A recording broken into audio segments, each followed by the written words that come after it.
നമസ്കാരം. കനേഡിയൻ താളുകളിലെ സായാഹ്ന വിശേഷങ്ങളിലേക്ക് എല്ലാ കനേഡിയൻ മലയാളികൾക്കും സ്വാഗതം.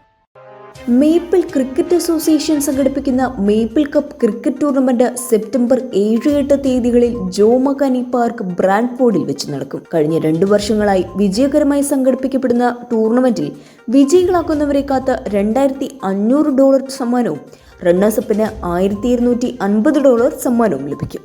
കനേഡിയൻ നാഷണൽ എക്സിബിഷൻ ജോബ് ഫെയറിൽ തൊഴിൽ തേടി ആയിരങ്ങളെത്തിയത് കാനഡ നേരിടുന്ന തൊഴിൽ ക്ഷാമത്തിന്റെ നേർക്കാഴ്ചയായി.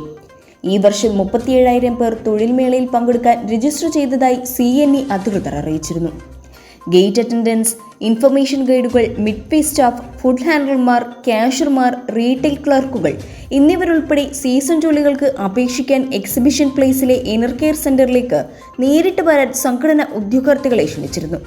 എന്നാൽ സംഘടകരെ അത്ഭുതപ്പെടുത്തിക്കൊണ്ട് ഉദ്യോഗാർത്ഥികളുടെ കുത്തൊഴുക്കാണ് ജോബ് ഫെയറിലുണ്ടായത്. അപേക്ഷിച്ച 10,000-ൽ 5,000 പേർക്ക് മാത്രമാണ് ഓഗസ്റ്റ് 16 മുതൽ സെപ്റ്റംബർ 2 വരെ CNEയിൽ ജോലി ലഭിക്കുക.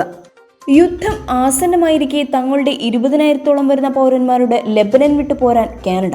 21,399 കനേഡിയന്മാർ ലെബനനിലുണ്ടെന്ന് ഔദ്യോഗികമായി രജിസ്റ്റർ ചെയ്തിട്ടുണ്ടെന്ന് ഡിപ്പാർട്ട്മെന്റ് കണക്കുകൾ പറയുന്നു.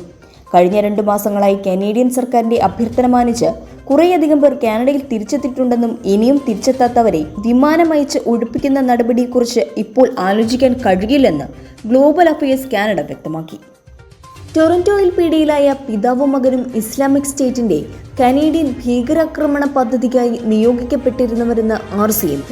2015-ൽ ഇസ്ലാമിക് സ്റ്റേറ്റിന് വേണ്ടി വിദേശത്ത് വെച്ച് ഒരാളെ കൊലപ്പെടുത്താൻ ശ്രമിച്ച കേസിലെ പ്രതിയാണ് പിടിയിലായ അഹമ്മദ് എൽ ദീദി എന്ന ഈജിപ്ഷ്യൻ വംശജനായ കനേഡിയൻ പൗരൻ. ഓണ്ടിലെ റിച്ച്മണ്ട് ഹില്ലിലെ ഹോട്ടലിൽ ഭീകരാക്രമണ പദ്ധതികൾ ആസൂത്രണം ചെയ്യുന്നതിനിടെയാണ് രഹസ്യ വിവരത്തെ തുടർന്ന് പോലീസ് ഇവരെ അറസ്റ്റ് ചെയ്യുന്നത്. വലിയ വിപത്ത് സംയോജിതമായ ഇടപെടലിലൂടെ ഒഴിവാക്കാൻ കഴിഞ്ഞ സംതൃപ്തിയിലാണ് പോലീസ്. വിവാദങ്ങൾക്ക് വിട. കനേഡിയൻ വനിതാ സോക്കർ ടീം ക്വാർട്ടർ ഫൈനലിൽ. ഗ്രൂപ്പ് ഐയിലെ 3 കളികളിലും കാനഡ വിജയിച്ചു. എന്നിട്ടും വിവാദ ഡ്രോൺ പറത്തൽ നഷ്ടമാക്കിയ 6 പോയിന്റ് നഷ്ടം കാനഡയെ ഗ്രൂപ്പിൽ 2ാം സ്ഥാനക്കാരാക്കി. നിർണായക മത്സരത്തിൽ കൊളംബിയയെ 1-0 തോൽപ്പിച്ച കനേഡിയൻ ടീം ക്വാർട്ടറിൽ ഗ്രൂപ്പ് ബിയിലെ 2ാം സ്ഥാനക്കാരായ ജർമ്മനിയെ നേരിടും. യുദ്ധമല്ലാതെ മറ്റൊരു പോംവഴി ഇല്ലാത്ത വിധം ഇറാൻ ലോകരാജ്യങ്ങൾക്ക് മുന്നിൽ തലകുനിക്കേണ്ടി വന്നിരിക്കുന്നുവെന്നും ഇറാന്റെ പരമാധികാരത്തെ ചോദ്യം ചെയ്ത് തങ്ങളുടെ വിശിഷ്ട അതിഥിയെ വകവരുത്തിയ ഇസ്രായേലിന് യുദ്ധമല്ലാതെ മറ്റൊരു മറുപടിയും ഇല്ല എന്ന് ഖമയനി ഇറാൻ റവല്യൂഷണറി ഗാർഡിനോട് ആഹ്വാനം ചെയ്തു. ഇതോടെ മിഡിൽ ഈസ്റ്റ് അരക്ഷിതത്വത്തിന്റെ പിടിയിലാകുമെന്ന ഭയപ്പാടിലാണ് ഗൾഫ് മേഖലയിലടക്കം ജോലി ചെയ്യുന്ന മലയാളികൾ. ഇന്നത്തെ കനേഡിയൻ സായാഹ്ന വിശേഷങ്ങൾ ഇവിടെ അവസാനിക്കുന്നു. ഇത് നിങ്ങളിലേക്ക് എത്തിച്ചത് Polaris dental Brampton, Latha Menon barrister solicitor of Menon law professional corporation, കേരളക്കാരി ഹൗസ് മിസിസാഗ, ഗോപിനാഥൻ പൊന്മനടിയിൽ, Rudraksha gem expert, Roy George broker of records.